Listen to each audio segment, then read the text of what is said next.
जय राधा माधवा जय कुंज बिहारी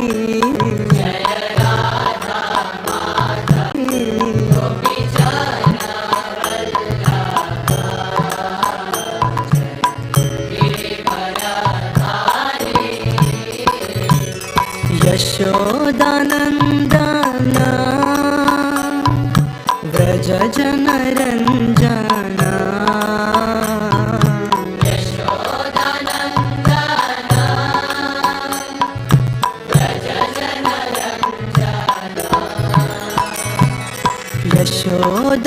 यशोदानंदन व्रज जनरंजन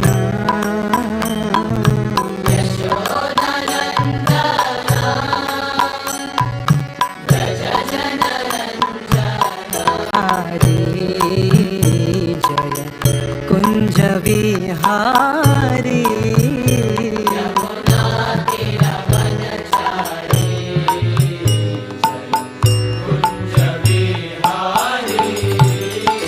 जय राधा माधवा जय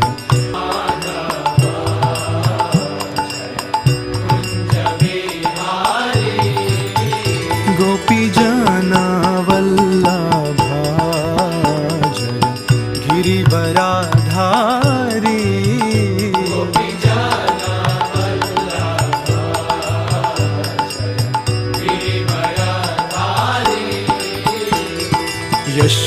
यशोदानंदन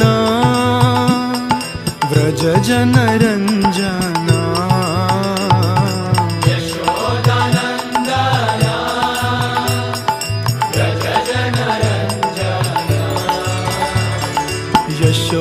यशोदानंदन व्रज जनरंजन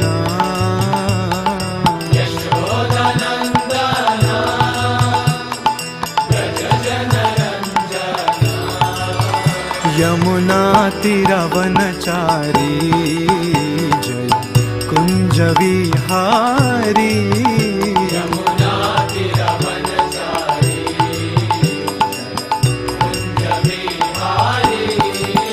हरे कृष्णा कृष्णा कृष्णा हरे हरे हरे राम राम राम हरे हरे हरे कृष्णा कृष्णा कृष्णा हरे हरे हरे राम राम हरे हरे हरे कृष्णा कृष्णा कृष्णा हरे हरे हरे राम राम राम राम हरे हरे हरे कृष्णा कृष्णा कृष्णा कृष्णा हरे हरे हरे राम राम राम राम हरे हरे हरे कृष्णा कृष्णा कृष्णा हरे हरे हरे राम राम राम हरे हरे हरे कृष्णा कृष्णा कृष्णा हरे हरे हरे राम राम राम हरे हरे ओम नमो भगवते वासुदेवाय ओम नमो भगवते वासुदेवाय ओम नमो भगवते वासुदेवाय नारायणं नमस्कृत्य नरं चैव नरोत्तमं देवीं सरस्वतीं व्यासं ततो जयमुदीरयेत् नष्टप्रायेषु भद्रेषु नित्यं भागवत सेवया भगवती उत्तम श्लोके भक्तिर्भवती नैष्टिकी नमो ओं विष्णुपादाय कृष्णप्रेष्ठाय भूतले श्रीमते भक्तिवेदांत स्वामिन् इति नामिने नमस्ते सारस्वती देवे गौरवाणी प्रचारिणे निर्विशेष शून्यवादी पाश्चात्य देशतारिणे Jaya Shri Krishna Chaitanya Prabhu Nityananda Shri Advaita Gadadhara Shri Vasadi Gaura Bhakta Vrinda. Hare Krishna, Krishna Krishna, Hare Hare, Hare Rama, Rama Rama, Hare Hare. Hare Krishna. Welcome to everyone. So today we are going to discuss 18th chapter of the first canto, titled Maharaja Parikshit cursed by a Brahmana boy. In the previous chapter, we have discussed about how Parikshit Maharaj, by his expert administration, could drive away the influence of Kali. Once Maharaja Parikshit was going on a tour. At that time he happened to see a king, a Shudra dressed like a king, was beating innocent animals like cows and bull. The moment Parikshit Maharaj saw in his kingdom, in his own kingdom, cow and bull were being beaten by this person, he could not tolerate. He got very angry, immediately got down from the chariot, took away the sword, and he was about to kill Kali Purusha. So Kali could understand that his life is in danger. Immediately he surrendered unto Maharaja Parikshit and prayed to Parikshit Maharaj, "O my dear king, I am also your citizen, I am also your praja. Please give me protection." Maharaja Parikshit knows the codes of religion. He knows that a surrendered soul should be given protection, not to be killed. Therefore he said, "You please get out of this place immediately.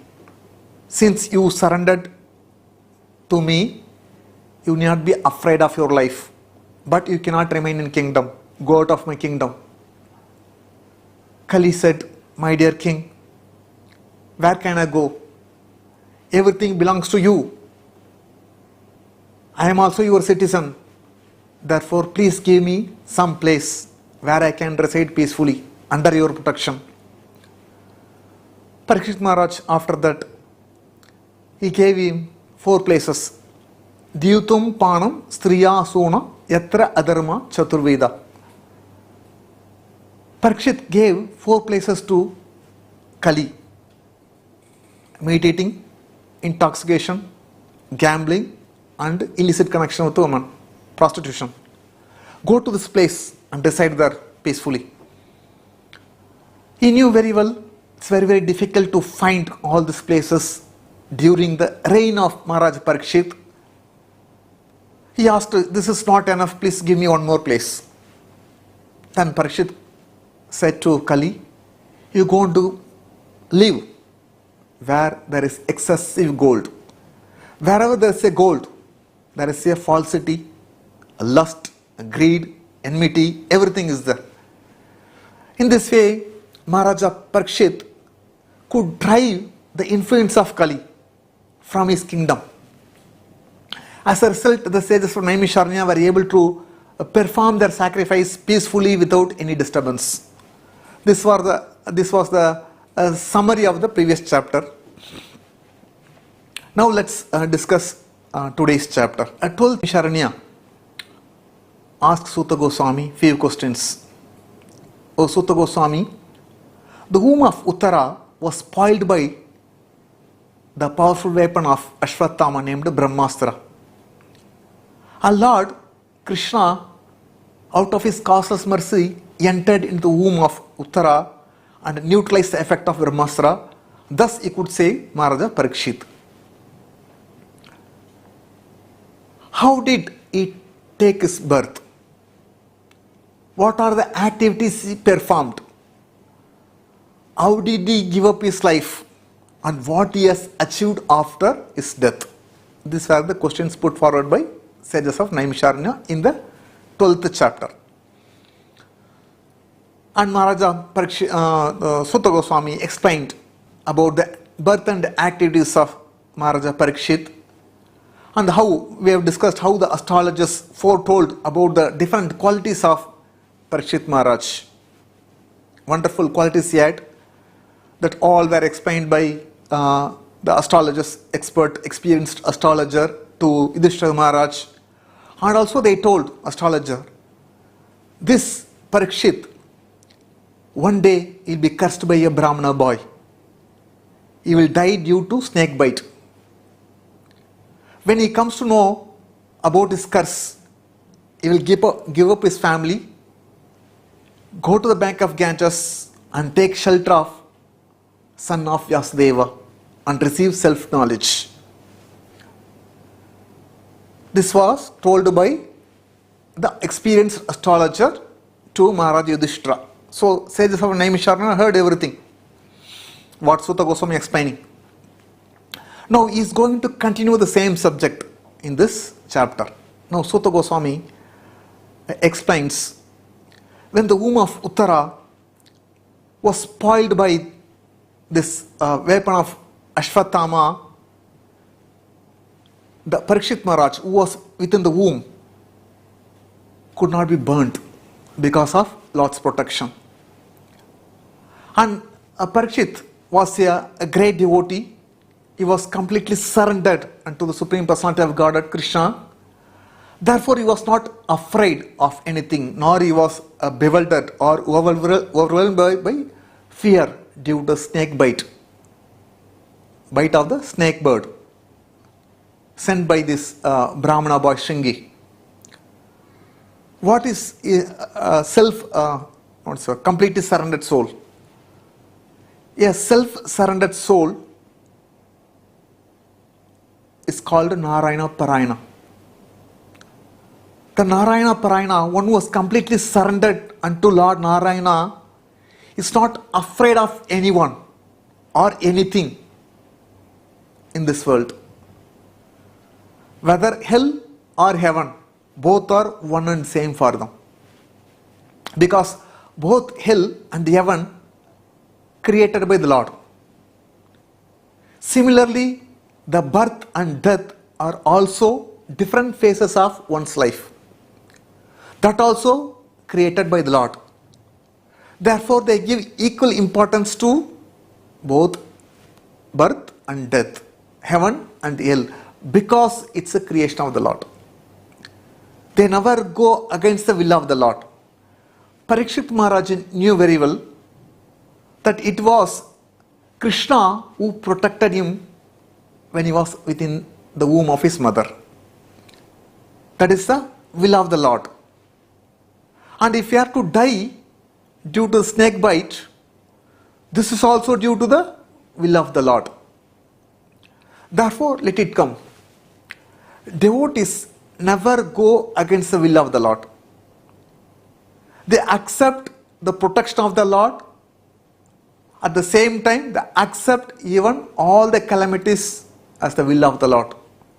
Therefore, they give the equal importance to both blessings and reverses. They are equally situated. They are never disturbed. Therefore, they are called Narayana Parayana. This is symptom of a pure devotee, one who is undisturbed in all situations. Even in the life of Chitraketu, we can see how he was undisturbed. Just like Parikshit Maharaj was undisturbed due to the curse of the Brahmana boy Shringi. Similarly, Chitraketu was also undisturbed due to the curse of Mother Parvati. Once Chitraketu went to meet Anantadeva and he received knowledge, transcendental knowledge from Lord Anantadeva, and he was traveling the space. One day, while he was wandering over the Mount Sumeru, he happened to see Lord Shiva was sitting with his wife Parvati, Uma, in the midst of many great personalities, sages. And Parvati was sitting on the lap of Lord Shiva. Chitraketu, when he saw, he started laughing at Lord Shiva. He felt it's like something not correct. He You see, Lord Shiva is the spiritual master of the entire world and the great personality, is the president of this assembly, yet shamelessly is embracing his wife. That also in the midst of great personalities like sages. What a shameful act.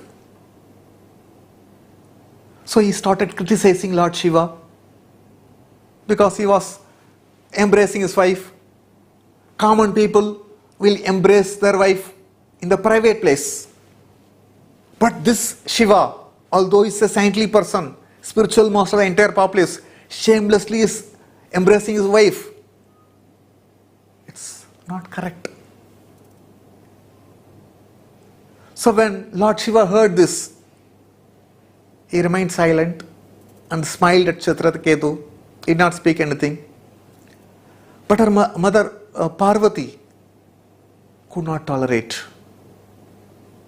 She became very angry and told, "Oh Chitraketu, how could you speak like this? You have impudently overridden even Lord Brahma and Kumaras. Lord Shiva is the spiritual master and the religion personified. Even the great personalities like Lord Brahma offer flower to the lotus feet of Shiva and accept with great respect. Similarly, Devarishi and Narada, they are all keeping quiet. How could you speak like this? You offended the great personality. Therefore, O sinful person, I am going to curse you, that you take birth in the family of demon, so that you will not commit this kind of act in the future." So although Chitraketu was cursed by Mother Parvati to become demon in the next life, nevertheless he was not disturbed. Immediately he came down from his airplane and offered respect to Mother Parvati.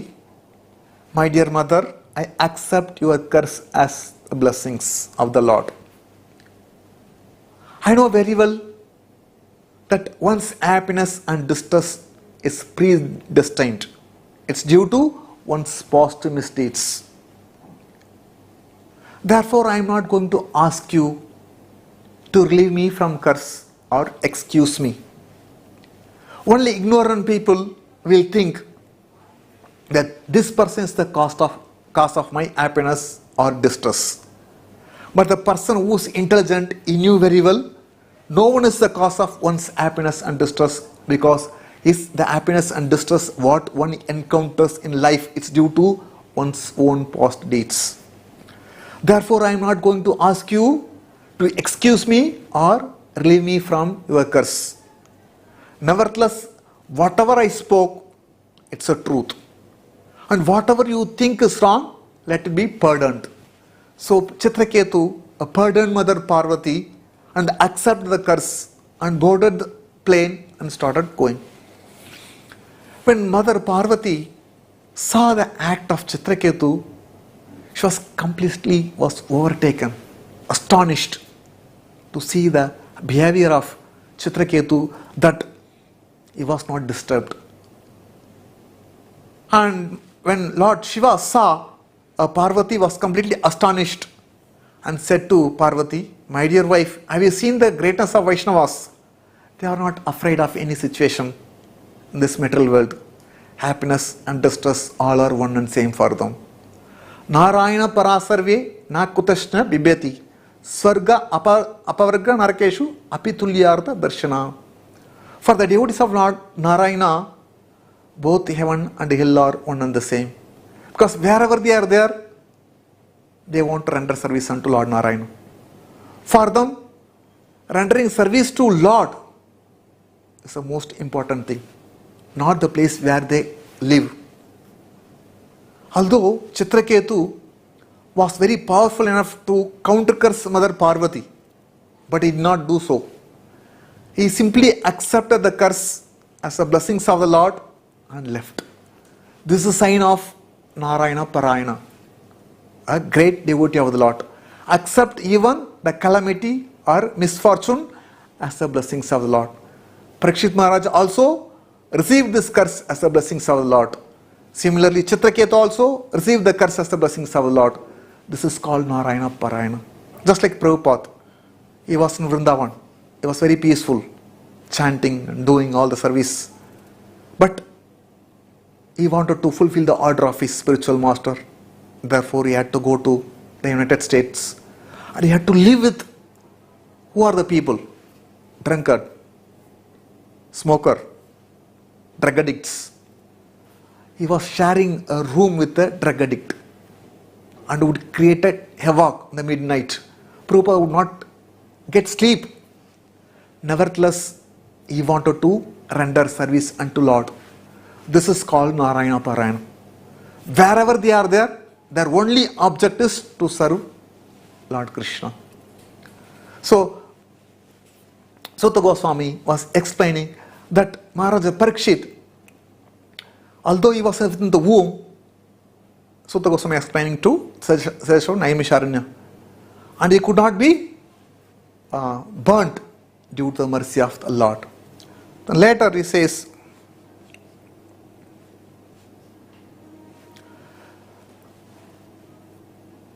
when Maharaja Parikshit was cursed by this Brahmana boy Shingi, he left everything, went to the bank of Ganges and surrendered unto Shukadeva Goswami, son of Vyasadeva. And he could hear from Shukadeva Goswami. After hearing from Shukadeva Goswami, he was able to understand the actual position of the Supreme Lord Krishna. Only when we hear from the pure devotees like Shukadeva Goswami, we can understand Krishna in truth. Then later, Maharaja, as long as Maharaja Parikshit remained emperor of the world, Kali Purusha could not enter. But the very moment, the very day, Krishna left the earthly planet, Kali came into this world. And Maharaja Parikshit was like a realist person. He knows what is what. He's like a bees. He takes only essence from the flowers. He knows very well that in this age of Kali, the auspicious things produce good effect immediately. Whereas inauspicious act must be actually performed in order to receive the reaction. Therefore, he was not envious of Kali Purusha. This Kali Yuga is the most fallen age. Therefore, Lord has given the special benediction in this age of Kali for the people. What is the special benediction? Generally, in other yugas, when a person performs a good deeds, pious activities, he get the result. Only if it is performed, a good act, pious activities performed, you will get the result, a reaction. If a person think, even contemplate on committing some sinful act, he has not performed, just contemplating. Suppose a thief, you want to loot from the house. Simply by thinking of looting, you will get the reaction in the other yugas. But the pious activity, he must perform. Then only he will get. But in this age of Kali, Lord has given the special concession. Unless one performs a sinful activity, he will not get the reaction. Whereas simply if he thinks of doing some pious activity, he will get the reaction for doing the pious activity. Just like a poor person who cannot afford anything, at the same time he wants to give a donation to temple and mentally offers some money to temple. Although he has not given physically, nevertheless he get the result, benefit of giving that, even mentally, in this Kali Yuga. Whereas sinful activity, unless it's performed, you will not get the reaction. By contemplating, you will not get. By thinking, you will not get. He has to perform, then only get the reaction for the sinful act. But at the same time, one should not take advantage of the statement. If somebody has got money, 1 crore, and he thinks, okay, I'll give 10 crores to temple mentally. He has got 1 crore, he does not want, he has got physically 1 crore, but he does not want to give that money to temple, to Krishna. And mentally he gives, today I am giving 10 crores to temple. This is not correct. If he gives this 1 crore, whatever money he has got physically, if he gives that 1 crore, then apart from that, if he offers 10 crore, then we'll get the benefit of giving 11 crore. Although he has given only 1 crore, but he wanted to offer because it doesn't have, only 1 crore is there. But he wants to give 11 crore. So mentally he offers. He'll get the benefit of giving 11 crores. On the other hand, if he simply gives 10 crores mentally, not 1 paisa he gives physically, he will not get any benefit because he has got the money. When we have got something, we should give. When we don't have something, then mentally we can give. Just like Vasudeva, when he was in prison house, when Krishna was born, he could not give charity. So he mentally offered many lakhs of cows in charity to Brahmanas. That is accepted. When we are not able to do physically, at the time we can do mentally. That is accepted. We will get the reaction, a result, benefit for that. But simply by offering mentally, when you have got something physically, you will not get any benefit. So then, Sutta Goswami says, "O sages, you asked me to explain about activities of Parikshit Maharaj and also in connection with the Lord Krishna. I explained everything to you. So anyone who wants to achieve perfection, he must submissively hear the transcendental pastimes of the Lord. Simply by hearing the transcendental pastimes of the Lord, one can achieve complete perfection." Then the sages of Naimisharanya said, "O Sutta Goswami, may you live long and you have eternal fame, because you have spoken very nicely about the transcendental pastimes of the Lord. And it's like a nectar for us. We enjoy the nectar and we are pleased with you for distributing your nectar to us." So at the time they told about the importance of the association of pure devotees.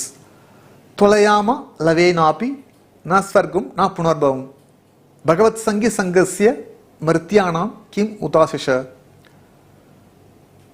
The sages headed by Shaunakarishi said, even one moment association with the pure devotees cannot be compared even going to heavenly planet or even attaining liberation from birth and death. For the person who is subjected to die, for him the association of a pure devotee is the highest benediction. Therefore no one will be careless to give up the association of pure devotees. Even one moment, it cannot be compared to even going to heavenly planet or even achieving liberation. So association of pure devotees is great. Then they said, "O Sutta Goswami, you are a learned person. You are a pure devotee of the Lord. Your only object is to render service unto the Lord. You have no other desire other than rendering service unto the Lord. Therefore, please describe to us the transcendental pastimes of the Lord, which are purifying, which are dear to devotees. We are eager to hear the transcendental pastimes of the Lord. Please explain to us." The speaker should have one object in his life. Anyone who speaks on the transcendental subject matter should have one object. What is the object? To please the Supreme Personality of Godhead, Hari. If one has got this object, then his words will become potent. For example, there are many people went to US, many sadhus, sannyasis, great personalities went to US and they started preaching about Krishna Hindu religion, but no one could become a devotee of the Lord. Prabhupada, humble person, he wrote a book and he could convert thousands and thousands of people to become devotees of the Lord. Why? Because his only objective in his life is to please Krishna. No other objective. That is the qualification of a speaker. And what is the qualification of audience? Very eager to hear, anxious to hear. So when there is a person, a speaker, whose only business is to please the Lord Hari, and there is the audience who are anxious to hear from a pure devotee, then the result will be effective. The so-called professional reciters who speak eloquently, attract the audience by quoting many verses, such kind of talk will not be effective. Neither it's good for the speaker nor good for the audience, because no one will get any benefit. Whereas a speaker, if he has got the object that his only business to serve Lord Krishna, to please Lord Krishna, then he can become the best among all. Nowadays, neither we are a good speaker nor the audience is very eager to hear. Therefore, we are not getting a proper result. Neither speaker is getting a result nor audience getting the result. So, after hearing from the sages of Naimisharanya, Suta Goswami began to address Ahovayam Janmabruto Adya Asma Vruddhan Vruddhapi Viloma Jata Daushkulyam Adyam Vidunodi Shigram Mahattamana Abhidhana Yoga. He said to the sages of Naimisharanya, although we are born mixed caste, still we are promoted in birthright. How? By serving, following the great personalities who are advanced in knowledge. What to speak of serving? Even simply by having conversation with such great personalities, one can become free from all the contamination resulting from the lower birth. Suta Goswami was born in mixed caste because his father, Romarshan Suta, he was killed by Balarama. He was not able to acknowledge the supremacy of Lord Balarama. When Lord Balarama entered, when he was speaking in the Naimisharanya, the glories of Puranas, when Lord entered, he thought he was a speaker. Why should I get up? All the people got up in order to show respect to Lord Balarama. But he remained seated, thinking that he is greater than Lord Balaram. But Balarama did not like this attitude, arrogant attitude of Romarshan Suta, because he was not a Brahmana. Nevertheless, he was given the position of a Brahmana because he was a disciple of Vyasadeva. And therefore, he cut the head of Romarshan Suta. Even he was born to a Kshatriya father and a Brahmana woman. He was born in the family of Pratiloma. It's not acceptable. It's not accepted. Shastra does not encourage Pratiloma, that a lower caste man cannot marry a higher caste woman. Kshatriya cannot marry a Brahmana woman. A Brahmana can marry a Kshatriya woman. But Kshatriya men cannot marry a woman who was taken birth in the family of Brahmana. So because he was born in a mixed caste, he is not a Brahmana. But nevertheless, by associating with a person like Shukadeva Goswami, he became freed from all contamination. And moreover, Shukadeva Goswami did not refuse Suta Goswami. Because you are a low class person, therefore I will not teach you. Get out. Nor the sages of Naimisharanya refused to hear from Suta Goswami, knowing that he is a low caste person. He is not a Brahmana. They also accepted him as a speaker. Similarly, Shukadeva Goswami also accepted him as a disciple, although he was not a Brahmana. So 5,000 years before, there was no discrimination. whether it's a Brahmana or not Brahmana. One who's advanced in the transcendental knowledge, science of Krishna consciousness, he can become a speaker. Irrespective of whether he is a Brahmana or Kshatriya or Vaishya or Shudra. The power of association of devotees is so great. Just like a Ganges water, for example. One can become purified only by taking bath in the Ganges for many years. Whereas a pure devotees are concerned, just by looking at a low class person they can purify him.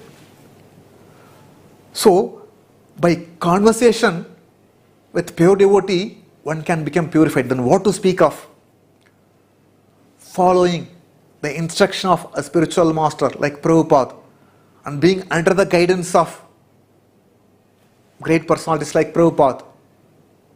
What would one can achieve? 100% will go back home, back to Godhead. There is no doubt in this. Simply by following the instruction of Prabhupada, being under the guidance of Prabhupada, by following the rules and regulations, whatever Prabhupada has prescribed, one can become free from all contamination and will become eligible to go back to the abode of the Lord. So next, Suta Goswami said, O Rishis, now I will try to explain the transcendental activities of the Lord as far as I know. How much ever I know, I will try to explain. Then he began to explain. Once upon a time, Maharaja Parikshit, he was wandering, means he was hunting in the forest. While he was hunting in the forest, he was extremely tired, hungry, thirsty, and he was looking for water. So he was looking for water and he saw there is one hermitage and went inside and saw there was one sage was sitting and meditating. He was in trance and he was feeling thirsty and he was expecting that he would get some water, but the sage did not receive the king. He was in meditation. The king felt insulted. I am the king. I have entered to the house of a Brahmana. He did not ask me to even sit or give a glass of water or speak to me nicely. He felt he was neglected and insulted and he became very angry. Why? Why he got angry? Because the laws of etiquette of reception, the code of reception, the Shastras it is said, even if enemy comes to our house, one should receive him well and give him the glass of water, ask him to sit, give him a glass of water and talk to him nicely, so that he will forget that I have entered into my enemy house. He is a king. Parikshit was a king. He entered, but he was not received. He was not ordinary person. He is the emperor of the entire world. Therefore he felt he was neglected, insulted. Even, for example, Jarasandha, he was a demon by nature. Nevertheless, when Krishna, Arjuna and Bhima went to Magadha kingdom, Jarasandha received well and treated them well, and Krishna asked Jarasandha to fight. So Jarasandha chose Bhima and they would fight during the daytime. At night time they would sit together and eat together and converse, joke. This is a loss of, this is a etiquette. This is a loss of reception according to scripture. But daytime they will fight. Night time they will be friend. Similarly, during the Mahabharata war, when Bhishma was fighting, Duryodhana went and insulted Bhishma that you are not putting your full effort, you are partial to Pandavas, and because of you, my army is getting finished. Pandavas are killing my army. So you are partial. So he insulted Bhishma. Bhishma could not tolerate, and he said that tomorrow I'll kill all five Pandavas. So he prepared 5 arrows, and he told that tomorrow with his 5 arrows I'll kill 5 Pandavas. So Duryodhana said, you give this 5 arrows to me. Tomorrow during the battle time I will deliver this to you. So he took the 5 arrows and kept with him. So Krishna, being a Paramatma, he understood the Pandavas are in danger the next day. So immediately called Arjuna. Arjuna, actually Duryodhana once he gave the benediction to you. Now it's the right time for you to go and ask the benediction. What is the benediction? Go and get back the 5 arrows. So Arjuna went to the camp of night time. Went to the camp of Duryodhana, and Duryodhana received Arjuna. My dear Arjuna, please tell me what I can do for you. You want the kingdom without war? No issue. Arjuna said, I don't want. Please give me the 5 arrows. So Duryodhana brought the 5 arrows and gave this 5 arrows.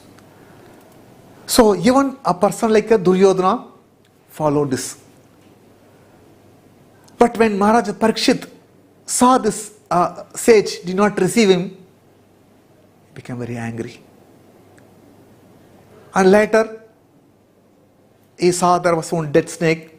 He took the dead snake and put around the neck of Samik Rishi as a garland to insult him. Because he insulted me, I should insult him. Put a dead snake around the neck of this Samik Rishi and left the place. And while going home, he started contemplating. What I have done? I committed a blunder. Whether the sage was really in meditation or he was just closing his eyes in order to avoid receiving me. Because I am a Kshatriya, he is a Brahmana. Therefore, he did not want to receive me. Therefore, he avoided. Either could be two causes. Either he was in trance, meditating upon the Lord, or he did not want to avoid.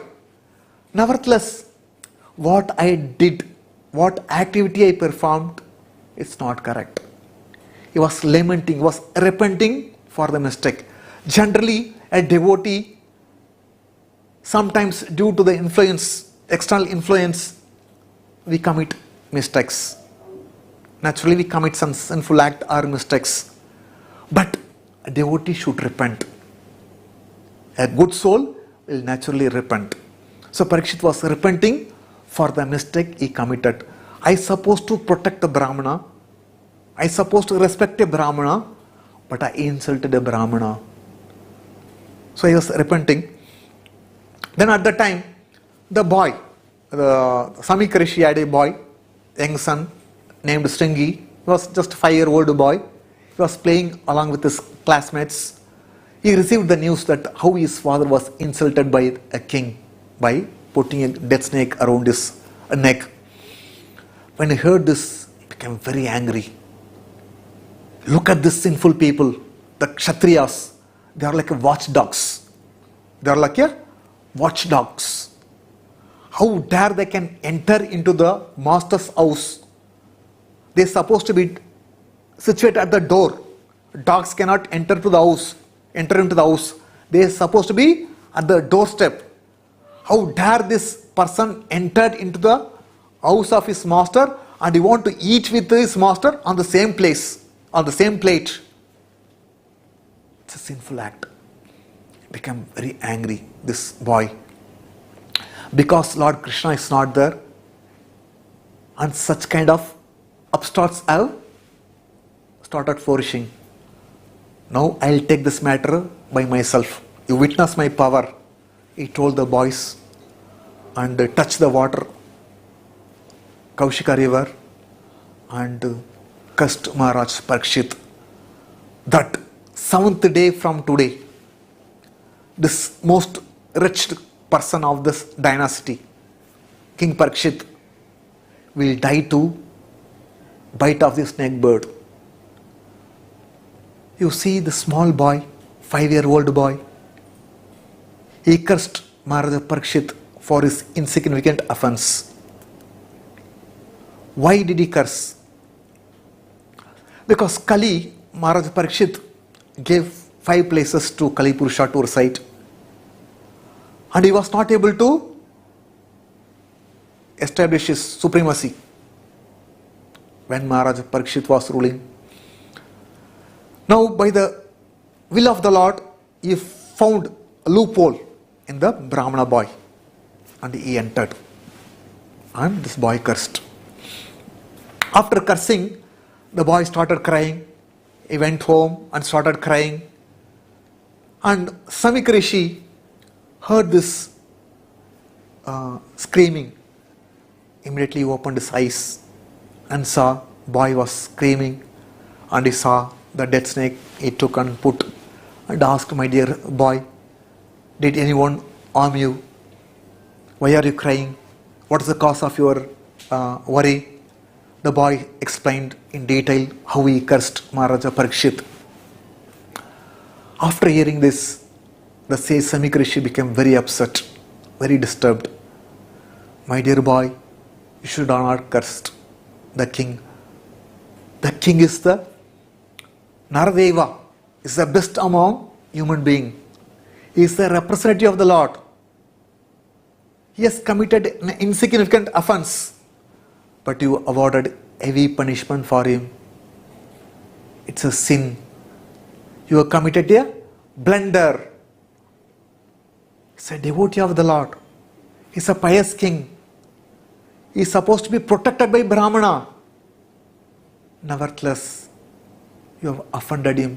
You have cursed him for his small, insignificant offense." Then he started saying, the Lord is represented as a monarchical regime. When the monarchical regime was abolished,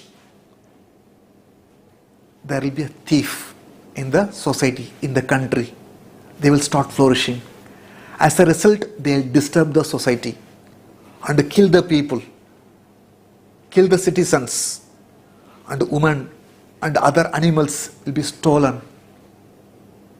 Lord will not be happy.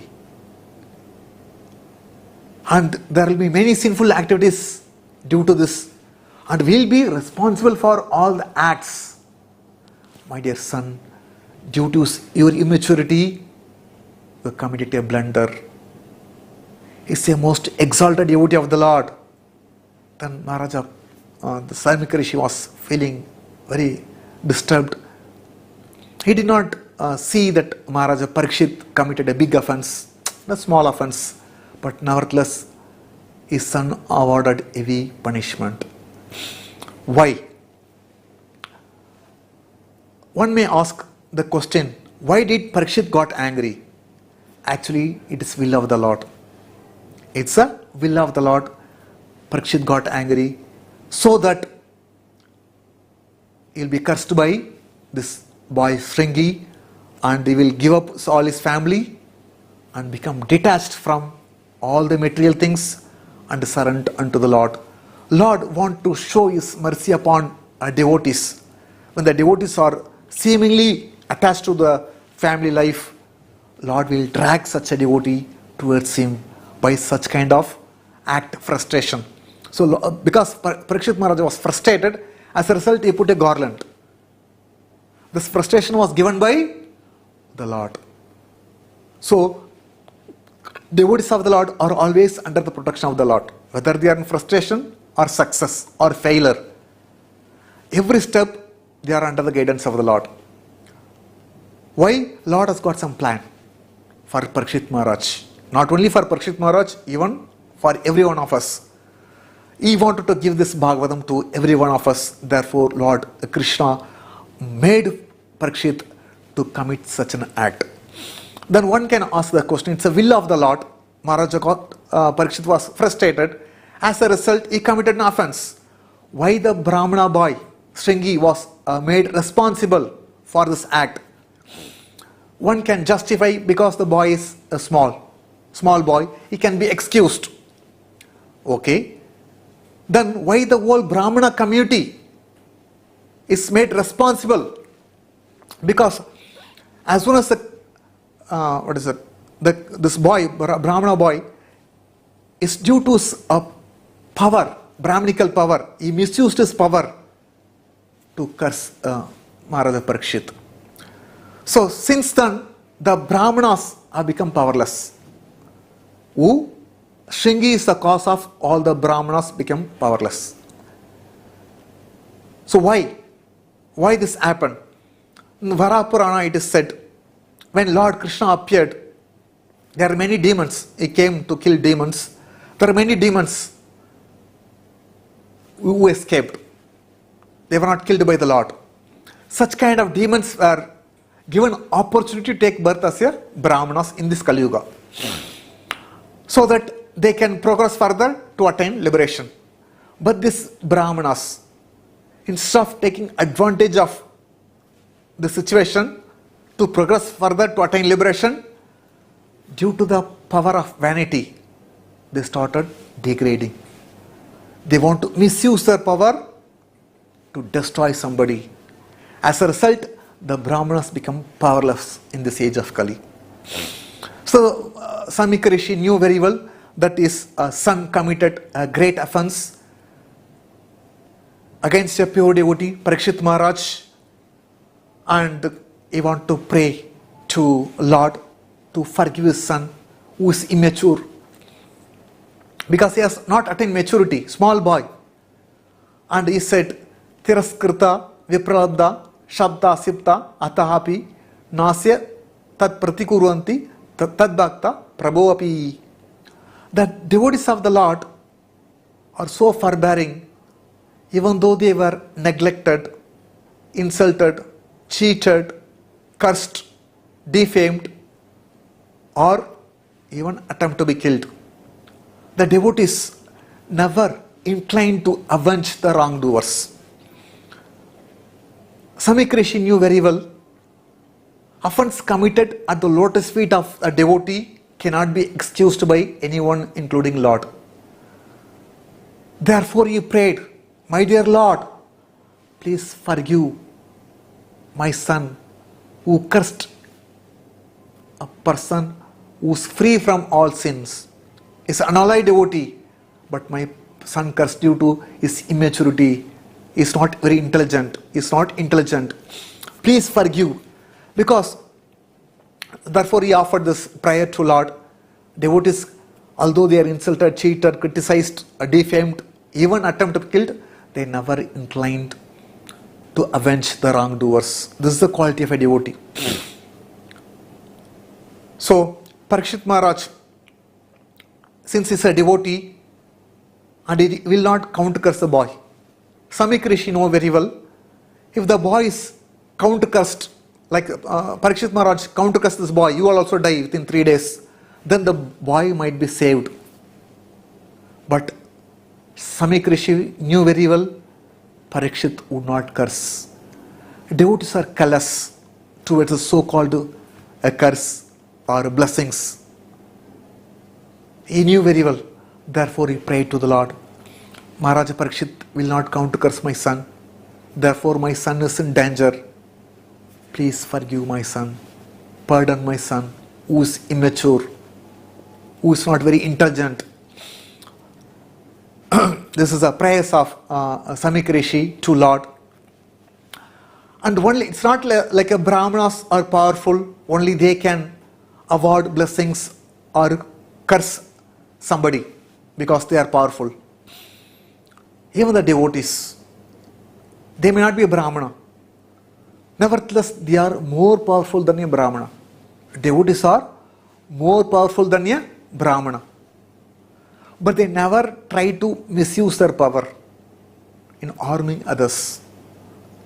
Whatever power they have got, they use their power only how to serve Krishna. They do not use their power to destroy others. They use their power only to serve Lord. So Samik Rishi knew very well. For example, even Ambarish Maharaj, Durvasa Muni was very powerful Brahmana. When Ambarish Maharaj took the water without the knowledge of Durvasa to break his fasting, Durvasa became very angry and he wanted to kill Ambarish Maharaj for breaking the etiquette. Unless he receives, take permission from the guest, host should not eat anything. Since he has broken the etiquette, therefore I am going to kill you.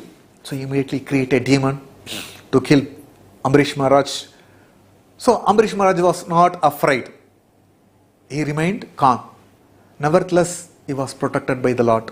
Immediately Sudarshan Chakra came and burnt this demon to ash and started chasing Durvasa Muni.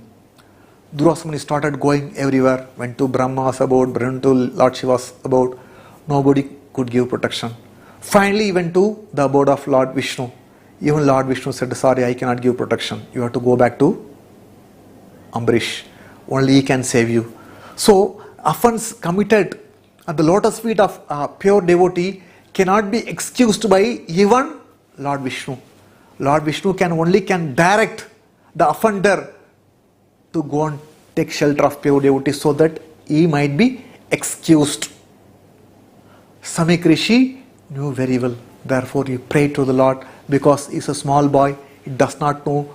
Kindly forgive my son who is immature.